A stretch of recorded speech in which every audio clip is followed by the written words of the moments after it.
오늘 저에게 주신 하나님의 말씀은 구약성경 잠언서 12장 3절 말씀입니다. 저희들 함께 봉독하겠습니다. 사람이 악으로서 굳게 서지 못하거니와 의인의 뿌리는 움직이지 아니하느니라. 아멘. 기도하겠습니다. 하나님 아버지 감사합니다. 복된 주일을 저희들 온전히 주님 옆에 나와 예배할 수 있도록 하시고, 이 시간 하나님 말씀 앞에 세워진 저희들이 오직 주님의 지혜로 말미암아 살아가는 복된 심령들 되게 하시고, 오늘도 아버지 하나님 사탄과 마귀의 모든 미혹을 이기게 하사 오직 승리의 길 갈 수 있는 저희 모두가 되게 하여 주시옵소서. 간절히 바라오며 예수님의 이름으로 기도하옵나이다. 아멘. 오늘은 정도를 걸어야 합니다 라는 제목으로 하나님 말씀 증거하겠습니다. 오늘 저희는 잠언 12장 3절을 보았는데요, 12장 7절 말씀을 보면 이 악인은 엎드려져서 소멸되려니와 의인의 집은 서 있으리라 가르치고 있습니다. 즉 이 3절과 7절을 보면 의인과 악인의 비슷한 결과를 저희들이 보게 됩니다. 즉 여기서 말하는 악이라는 것은 다르게 표현하자면 이 의로움의 결핍 상태, 그런 상태라고 보면 됩니다. 마치 어둠이 빛의 결핍이며 어리석음이 지혜의 결핍이듯이 모든 죄는 하나님의 의로움의 결핍인 것입니다.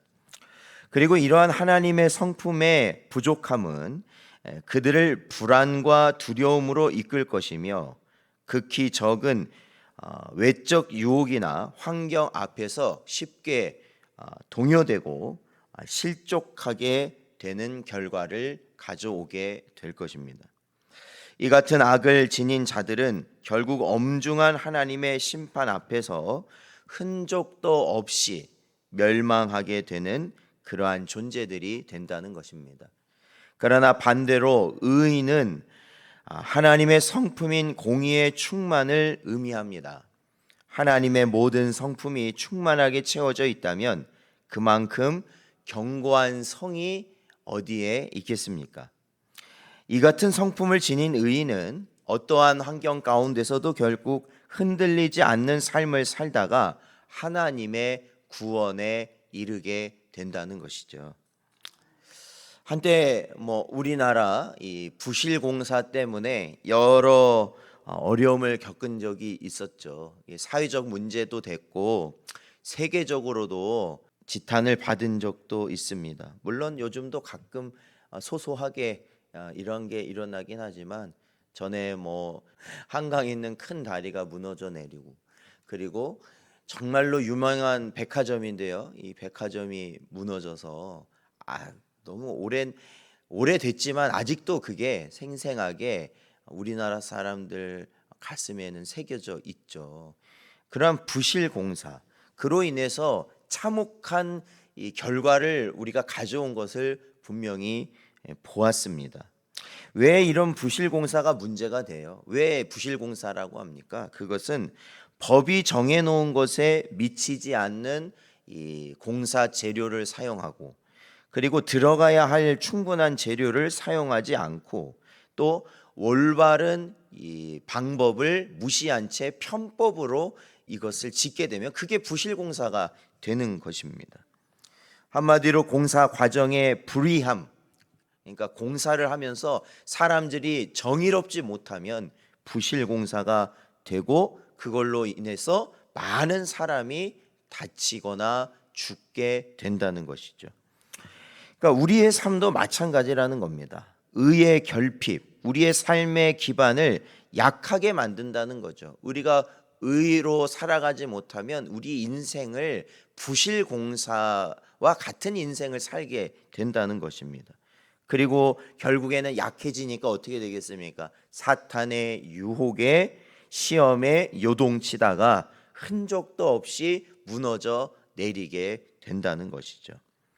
처음에는 부실공사를 하는 이유가 뭡니까? 많은 돈을, 그렇죠? 아낄 수 있다. 그러니까 많은 돈을 벌 수 있기 때문에 부실공사를 하는 겁니다. 그러니까 처음에는 돈이 많이 벌리니까 짓는 사람이 뭐예요? 유익이 있는 것처럼 보이죠. 그러나 여러분, 결국에는 더 큰 재앙을 불러온다는 것을 우리는 알아야 됩니다. 불법과 악행이 당장은 우리에게 큰 유익이 되는 것처럼 보여도 결국 돌이킬 수 없는 파멸로 이끌고 만다는 것을 기억해야 하는 것입니다. 여러분, 높은 고층 건물일수록요, 높은 고층 건물일수록 올라갈 층수가 많으니까 빨리빨리 지어야 될 것 같지만 정작 이 빨리빨리 올리는 것보다는 이 땅을 깊이 파 내려가야 된다라는 것이죠. 그러니까 그 높은 건물이 흔들리지 않고 서 있으려면, 무너지지 않고 서 있으려면 그 기초가 아주 든든해야 한다라는 것입니다. 그 기초가 아주 튼튼해야 한다라는 것이에요. 우리의 삶이 보다 고귀하고 가치 있는 삶이 되기 원한다면, 궁극적으로 구원에 이르기를 원한다면 우리의 삶을 그냥 편법이나 불법이나 내가 이롭게 살아가려는 것에 초점을 맞추는 것이 아니라 우리의 삶을 의로움의 터 위에 굳게 세우기 위해서 우리 성도들은 힘써야 한다라는 것입니다. 불법이라는 것은 편해 보이죠. 그것은 땅을 파지 않고 건물을 세우는 것처럼 위태롭고 위험하기 그지없는 인생이다라는 것을 저희는 기억해야 합니다. 그러므로 더 이상 불법과 악행의 장꾀를 쫓지 마시고 멀고 힘들게 보여도 삶의 원칙인 하나님의 말씀을 따라 행하실 수 있는 여러분 되시길 바랍니다. 의로운 터 위에 여러분의 삶을 세움으로 흔들림 없는 견고한 삶, 온전한 삶, 구원의 삶을 날마다 이뤄 나가시는 정도를 걸어 가실 수 있는 여러분 되시기를 주의 이름으로 축원드립니다.